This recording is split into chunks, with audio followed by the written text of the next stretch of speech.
अस्सलाम वालेकुम नाज़रीन, मैं हूं कोमल असलम।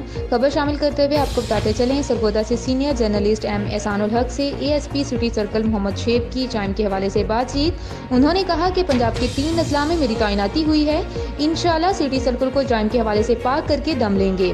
मंशियात फरोश, पर्ची, जुआ, चोरों को वार्न करता हूँ कि सिटी सर्कल का इलाका छोड़कर चले जाएं। जराइम पेशा नाज़र किसी भी राय के मुस्तहिक नहीं। जराइम पेशा नाज़र के खिलाफ कार्रवाई का मंसूबा तैयार कर लिया गया है।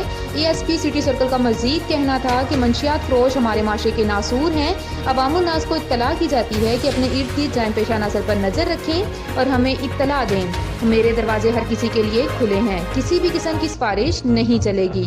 मजलूम की हर सूरत में दाद रसी की जाएगी। ये है कि इंशाअल्लाह ताला जो है इस महीने में आपको एक वाज़ेह नज़र आएगा कि यहाँ पर मंशियात जो है वो रुक गई हैं। दूसरी जो हमारा बड़ा मसला है वो मोटरसाइकिल चोरी का यहाँ बहुत बड़ा मसला है सिटी सर्कल में, और तकरीबन 70% हमने चालान किए हैं, लेकिन अभी भी 30% हमारे पास ऐसी मोटरसाइकिल हैं जो कि रिकवर नहीं है। तो सबसे पहले कोशिश है कि हम टारगेट स्पॉट्स को, हॉट स्पॉट्स को आइडेंटिफाई करें जहाँ पर ज़्यादा मोटरसाइकिल चोरी हो रही है, और वहाँ पर हम अपनी मदद आपके तहत सीसीटीवी कैमरे वगैरह सेटअप बनाएं, पिकेटिंग करें, और जो भी ऐसा मोटरसाइकिल हमें मिल रहा है डेली बेसिस पे तकरीबन हम 10 के करीब जो मोटरसाइकिल है वो बंद भी कर रहे हैं, जिनमें से हमें काफ़ी मदद भी मिली है।